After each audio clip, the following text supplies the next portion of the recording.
All right, y'all, welcome back to the show. It's Anti-War Radio.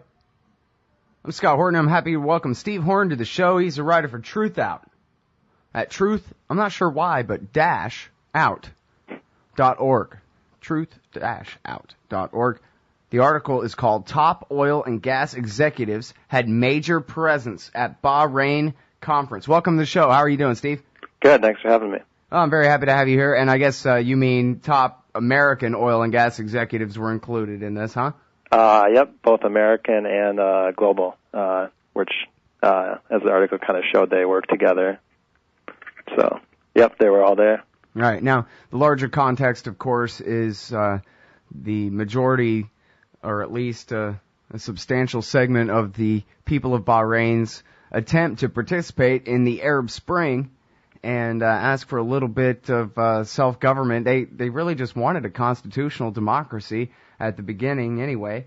And that revolution, of course, has been brutally put down, as has been expertly documented by the likes of Roy Gutman and McClatchy newspapers and others. I know that's not exactly your specialty, but I want to make sure that people understand that there's a minority monarchy that is brutally suppressing an insurrection there. In fact, just the other day, they sentenced a bunch of doctors to major prison terms for even treating those wounded in the protests.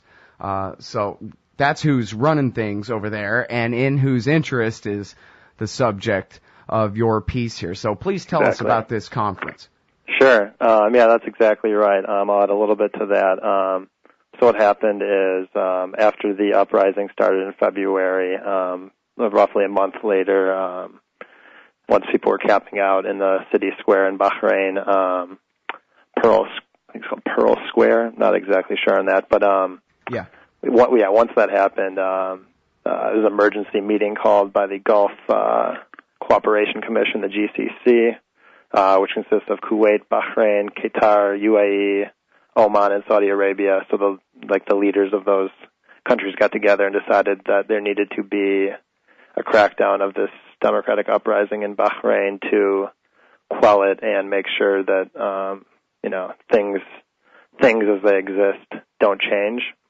So sort of in that light, sort of like the best portrayal of things as they exist is this conference, which occurred the 25th to the 28th of September, hosted by the Society of Petroleum Engineers, SPE, at a conference titled Shaping the Future, Innovating Beyond Limits, which a bunch of top-level oil and gas professionals, executives, engineers, etc., got together and talked about the future of oil and gas procurement in Bahrain and the Middle East region generally at this conference. This included executives at huge corporations such as Halliburton, ExxonMobil, Shell, ConocoPhillips, Chevron, Saudi Aramco, Weatherford, Kuwait Energy. The list goes on and on. If you look at the sponsorship list, it's enormous, and it's pretty much any huge oil and gas company you can think of that has a global presence was there. Mm-hmm. Well, now, as far as the risks inherent in investing in major projects over there in that part of the world, it seems like they've made a pretty good bet in developing further their infrastructure to extract oil and gas out of Bahrain, since they have a common interest directly with the Pentagon there. They maintain the 5th Fleet base at Bahrain. Right, yeah. So that's there, which is actually part of the larger naval CENTCOM base that exists there. They work in tandem, those two, and it's a very clear depiction of the collusion between United States foreign policy and the sort of the geopolitical game it plays, and oil and gas in the Middle East, in the world, etc. I mean, if you look at where these bases are set up in the Middle East, the Middle East generally is the biggest epicenter of oil and gas. So, and to keep the empire running, it takes lots of oil and gas. Journalists like Nick Turse have documented this pretty well, and then scholars such as Michael Clare have also documented it really well. So. Yeah, what's funny is, and I don't know the exact numbers or anything, but the U.S. military is the single biggest consumer of petroleum products every day on this planet by far. It makes you wonder whether any of this would be required if it wasn't for their fuel needs, if this is all just a self-licking ice cream cone here. Right, yeah, it's a self-perpetuating project, and it even makes efforts more cynical when they say they are going to try to do things that are more green. Yeah. I mean, it's just sort of a mockery of what they're actually doing, what their mission is, who they work with, etc. So, yeah, basically many have said war is a racket, empire is a racket. That's exactly what it is. And yeah, I think The Onion even did a TV kind of debate show where they talked about how they can make the war in Iraq more environmentally friendly. Right. Using regular steel instead of depleted uranium and that kind of thing. Right, yeah, I mean, exactly. And the first ones in Iraq when the United States launched the 2003 invasion was Halliburton to set up oil rigs. And, yeah, it's all, if you look at this closely, you see what it's actually all about. Yep. Yeah, and you think of the burn pits and all that. I mean, if anybody's an environmental activist at all, it seems like their first priority's got to be ending the empire. Right, it's true. Although and me working in the sort of in the environmental movement somewhat, I see that what the Pentagon does purposely is sort of divide and conquer tactics on the actual environmental movement, where they do these things like where they say we're going green and that we're going to lead the way towards green efforts, and then people lose track of what they're actually doing, that they're the biggest cause of all these environmental ongoing catastrophes. So, yeah, it's very cynical on their part, but yep. They're a very, very cynical entity. All right, now, can you tell us about, at least to some degree, the extent of their plans, these oil producers? What kind of investment, what kind of development they're looking toward in Bahrain? Yeah, sure. So some research I did for this article, I looked into State Department figures. They showed that currently, today, Bahrain produces 40,000 barrels of oil a day.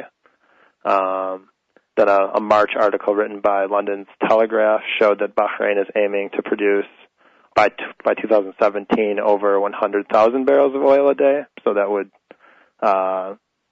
be over 2.5 times more what they produce today by 2017. So they have big plans in terms of oil. In terms of natural gas, a July report by the Kuwait News Agency showed that Bahrain alone produces approximately 1.3 million cubic feet of gas per day. And they just signed a contract with this corporation called Occidental Petroleum, which drills for natural gas both in the United States and globally, including because of this deal they made this summer coming up in Bahrain.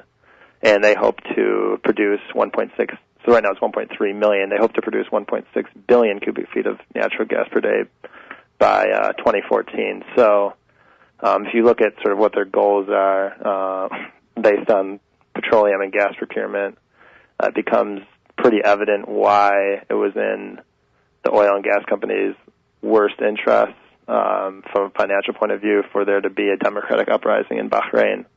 And it explains why there's been such a brutal crackdown there. It's a huge strategic epicenter. Yeah, it's so funny. I don't know. It's amazing to me, like you said about if the military says they're going green, that actually really works in diverting people into getting distracted on that kind of thing. And it's the same thing with just the slogan, human rights and democracy. Yeah, human rights and democracy, nothing when it's up against the military interests of the U.S. Navy and the rest of the Central Command, and certainly not when up against the interests of those who sit in the highest towers in downtown Houston. Freedom, rights, and democracy take a back seat for sure. All right, y'all, welcome back to the show. It's Anti-War Radio. We're talking with Steve Horn from truthout.org. The piece is Top Oil and Gas Executives Had Major Presence at Bahrain Conference. And we're talking about the dictatorship of, I forget, the guy's got 5 names, something Khalifa, right? Yeah, Prince, what the heck is his full name? His full name is Prince Khalifa bin Salman Al Khalifa, the longest-serving unelected prime minister that currently exists in the world. Well, that's his sidekick, right? The prime minister? Right. He, I guess the reason why he was the key figure in my story is because he gave the opening address at this conference. Right. That's Smithers to the king, whose name escapes me. I'm sorry. Right. You know. Right. But anyway, yeah. So here's this brutal dictatorship. As we talked about, they put down a major. What started out as a pretty small peace protest movement until they crushed it and made it big, and then crushed it some more with the help of the Saudis and made it horrible. Now they're locking people in prison for decades for daring to protest. And in the shadow of all of this comes all of Houston, Texas, to make a bunch of deals with the kingdom about taking all their oil and gas out of the ground and taking the profits for themselves. And tell us again about the companies involved in this. I think I remember you saying Halliburton. Yeah, Halliburton was there. So there's a number of different lists that exist on the website. They had a executive committee / program committee, which had all the big guys out there like Halliburton, ExxonMobil, Shell, ConocoPhillips, Chevron, Saudi Aramco, Weatherford, Kuwait Energy, Bahrain Petroleum Company. Then they had sort of exhibitors there too: Chevron, Baker Hughes, Schlumberger, Halliburton, Shell. Then if you look at the sponsors that are listed in the program, Shell, Halliburton, Baker Hughes. I mean, they repeat, but yeah, these are that they were all there. So. Yeah. All right. Now, you also say that the U.S. military, just last month on September the 14th, the DoD proposed a sale of $53 million worth of weapons to the Bahrain monarchy. Yeah, that was. I mean, the place that I saw that wrote about it was last week Friday, Mother Jones. But then there's also sort of just a document that exists that shows that they proposed the $53 million deal to sell weapons to the Khalifa family. Sort of, it's not even ironic. It just sort of makes sense that this would happen right before a big conference like this. I mean, they're kind of setting shop there and making sure that the rebellion remains quiet, and if it doesn't remain quiet, that it gets squelched like it did last time around. And this is also, I mean, coupled with the fact that in October of 2010, the U.S. sold over $60 million worth of weapons to Saudi Arabia, which was the key ally in crushing the rebellion back in March. Mm.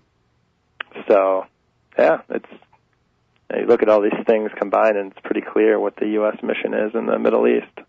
Yeah, well, and you know what? If there's value in this, that's the value, right? Naked, bloody-handed imperialism, no pretext, no democracy, no purple-fingered elections, no, we're doing this because we love you and it hurts us more than it hurts you. No, none of that. Just we support this kingdom and we support its murder of the citizens there because we want our Fifth Fleet base there and we want to steal the petroleum out of the ground. Yeah, exactly. And, I mean, I think the best